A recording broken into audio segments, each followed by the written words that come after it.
What if I told you? The sequel to a game that never needed one might be one of the best things to happen to action RPGs in the last decade. I know. That sounds dramatic. But so is this game. Path of Exile was supposed to be timeless, a forever game. A massive, living project that evolved through content drops, seasonal leagues, and years of relentless tuning. It was never broken, never abandoned, never even close to forgotten. So when Grinding Gear Games quietly whispered, "We're making a sequel," most of us raised a skeptical eyebrow. Why fix what already works? But here's the thing. Path of Exile 2 isn't a fix, it's a revelation. It didn't rise from failure, it emerged from growth, and somehow it's both hauntingly familiar and deeply unfamiliar. It feels like walking into a city you've lived in for years, only to realize the streets have shifted, the sky is darker, and something powerful is stirring just out of sight. This isn't just more content. It's a reinvention built on everything that made the original great. Only now, it's heavier, moodier, sharper, like steel that's been reforged in fire. And the deeper you go, the more it starts to get under your skin. You notice things, the weight of your character's footsteps, the eerie hum in the soundtrack, the way even silence feels intentional. You feel watched. You feel challenged. Not just by enemies on the screen, but by the decisions you'll have to make, the instincts you'll have to unlearn, because this isn't a victory lap. It's a test. A quiet war between comfort and chaos. Between what was and what could be, and trust me, you'll want to see what's waiting on the other side. It doesn't sound like much. A dodge roll, that's it. That's the mechanic. But the moment you use it, really use it, you'll feel the shift. It's like the game whispers, you're not safe anymore. This isn't just about clicking faster. It's not a spam fest where spells pour out like a busted fire hose. Path of Exile 2 wants more from you. It wants precision, intention, timing. And it all starts with that roll. Now every step you take is a decision. Every cast has a consequence. Spells have wind-ups. Attacks have commitment. Enemies don't just crowd you and melt, they swing. They leap. They punish. You're not gliding through mobs anymore, you're navigating a battlefield. And the bosses, they're not just roadblocks, they're events. Over 50 handcrafted encounters in early access alone, each one demanding attention, awareness, and reflexes. You can't zone out. You can't coast. You have to learn. There's a certain dance to it, something strangely intimate, the kind of fight where you feel your heart rate ticking up with every dodge, every parry, every perfectly timed spell. Miss a cue, and the punishment is immediate. This isn't just Path of Exile with a new coat of paint. This is Path of Exile rewired, more physical, more grounded, more real, because when your survival hangs on a single roll, suddenly, everything feels personal. Let's talk about the real game. The part where Path of Exile earns its reputation. The builds, the skill trees. The terrifying, beautiful complexity that has both seduced and confused millions. Yes, the passive skill tree is still here. Still massive. Still sprawling like some arcane constellation of chaos and opportunity. But here's the twist. It's cleaner, sharper, less punishing. It no longer feels like you're disarming a bomb with your eyes closed instead of overwhelming you with dozens of ways to accidentally ruin a build. Path of Exile 2 gives you room to learn, to experiment, to breathe. The beginner traps, smoothed out, the flow of progression, more intuitive. And yet, for the min-maxers, the ones who spend hours theory crafting on spreadsheets, the depth is untouched, the ocean is still as deep. It just doesn't drag you under as fast. But what really shifted the paradigm for me wasn't the tree, it was the skills. In the old game, you were at the mercy of your gear. Want to cast a cool spell? Better hope it drops in the right socket, on the right piece of equipment. But now, you're given uncut skill gems, raw potential. You choose what to shape, what to master. It's empowering. And more importantly, it's liberating. From the very start, you're not just poking monsters with a rusty sword. You're launching spells, triggering effects, playing your class, not waiting to become it. The complexity, still here. But now, it invites you in like a challenge, not a punishment. And for the first time in a long time, character building in an ARPG feels less like a trap, and more like an invitation. In the original Path of Exile, skill gems were messy, tied to your gear, restricted by color, links, sockets, like trying to wire a bomb just to cast a fireball. And for a long time, we accepted that. It was part of the grind, part of the charm, but also part of the frustration. Path of Exile 2 flips the table. No more socket puzzles. No more crossing your fingers for RNG to give you the right slot. Now skills live in their own dedicated system. You're handed uncut skill gems, raw, unshaped energy, and you decide what they become. It's not just a quality of life upgrade. It's a mindset shift. You're no longer a prisoner to your inventory. You're an architect of your power. And the best part? You get access to 9 skill slots early, like really early. So instead of poking skeletons with your default swing for the first 2 hours, you're dropping traps, casting spells, summoning chaos. The moment-to-moment gameplay hits harder, faster, sooner. This isn't a slow crawl toward power, it's a sprint into control, and the system goes even deeper. You've got support gems, new spirit gems, a spirit stat that governs powerful buffs and summons. And sure, it's still complex, but it's organized. It's designed to empower, not confuse. In PoE 2, your skills don't come from luck, they come from choice. And in a genre built on chaos, that kind of clarity feels revolutionary. Make no mistake, Path of Exile 2 is still complex.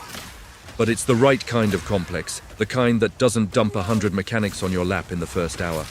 It builds, it whispers, it lures you in, layer by layer, until one day, you're deep in the weeds, theory crafting a hybrid Frostmage trapper with spirit scaling. And loving every second of it. It doesn't overwhelm, it invites. And while the systems quietly work in the background, something else grabs you by the throat, the world itself. This game is a dark fantasy dreamscape, twisted, sinister, and surprisingly beautiful. But what hits hardest? The variety. No two places look the same. 1 minute you're trudging through a rotting ghost town swallowed by fog. The next, you're cutting through vines in a suffocating jungle, then stumbling into a scorched desert, filled with bone and ruin. And each one feels hand-built, like someone cared about every corner, every frame. It doesn't stop at scenery either. The enemies match the madness. Undead miners, dragging rusted gear behind them, muck-soaked golems that lurch like they remember being human. And just when you think you've seen it all, bam, something new crawls out of the abyss. The deeper you go, the more it feels like a lost era of ARPG design. A time when each area was crafted, not copy-pasted. This isn't a world built for speedruns. It's a world meant to be explored, to be feared, to be respected. And once it wraps around you, you won't want to leave. Let's be honest. This isn't The Witcher. It's not trying to be. You're not here for tearful goodbyes or hour-long monologues about destiny. You're here to crush skulls, crack loot chests, and become a walking apocalypse. And thankfully, Path of Exile 2 knows that. The story? It's fine. Serviceable. You begin on a gallows, wrongfully sentenced, rope tightening, hope fading. Then boom, escape. Vengeance ignites. Chaos unfurls. And before long, you're chasing a cosmic horror that looks like something H.P. Lovecraft saw in a fever dream and decided not to write down. It's dark. It's twisted. It escalates, but more importantly, it gets out of your way. It never feels like the game is dragging you through exposition. It's just enough plot to push you forward, to justify why you're wading through blood-soaked ruins and summoning fire from your fingertips. And in this genre, that's the sweet spot. So no, you won't be sobbing into your controller. But you will feel like a mythic force tearing through a cursed world. And sometimes, that's the better story. Meet the Mercenary, Path of Exile 2's wildcard, and honestly, my new favorite flavor of destruction. He doesn't wield magic. He doesn't carry swords. He brings a crossbow to a monster fight, and somehow turns it into the most absurd, satisfying chaos I've seen in an ARPG. But this isn't your typical medieval pew-pew. It's more like a 17th century war crime wrapped in a shotgun shell. You've got rapid-fire bolts, explosive rounds, a grenade launcher mod, and yes, something that might as well be Dragon's Breath. It's ridiculous. It's excessive, and it feels amazing. But flashy weapons mean nothing if they're clunky. And that's where this build really shines. Whether you're on a controller or keyboard, it just works. Smooth, responsive, punchy. The dodge, the reload, the ability triggers, they all feel like they're exactly where your fingers expect them to be. What blew my mind? The devs built two completely separate UIs, one for controller, one for mouse and keyboard. No awkward compromise. No, this clearly wasn't made for my setup feeling. Just buttery gameplay, no matter how you like to play.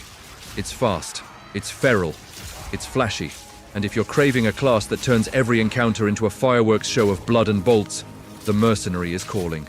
Everything we've talked about so far. It's why Path of Exile 2 feels like a masterpiece in the making, but there's a shadow stretching over it. A quiet, persistent flaw that could unravel the whole experience. And it's one word, online only. Even if you're playing solo, even if you never want to group up, even if all you want is to explore, experiment and escape, you must be connected. Now maybe that doesn't sound like a deal breaker. In 2025, almost everything is online, right? But here's the thing, I was playing before the floodgates opened, before the player base surged, before launch day queues and server stress tests. And even then, I felt it. Sluggish inputs, dialogues overlapping. That strange, almost imperceptible lag that makes the game feel like it's breathing just half a second behind you. And it made me wonder, what happens when everyone logs in? This game, like its predecessor, is free to play and grinding gear. Games has a solid reputation. The monetization model in PoE 1 was one of the fairest in the genre. Cosmetics, storage tabs. Nothing pay to win, they say it'll be the same here, and I want to believe them. But we've heard that song before, from devs who smiled at launch and flipped the switch once the cash rolled in. So far, PoE 2 seems clean, respectful. But the always online requirement, it's not just a tech choice, it's a trust fall. And if that net isn't strong enough on day one, all the polish in the world won't stop the crash. So let's not sugarcoat it. Path of Exile 2 is unfinished, it's early access. There are rough edges, missing pieces, and yes, the dreaded online-only tether we just talked about. But here's the thing, no one expects to hear about an unfinished game. It already feels complete. For $30, you're getting over 20 hours of content across 3 sprawling acts. And that's not including the endgame.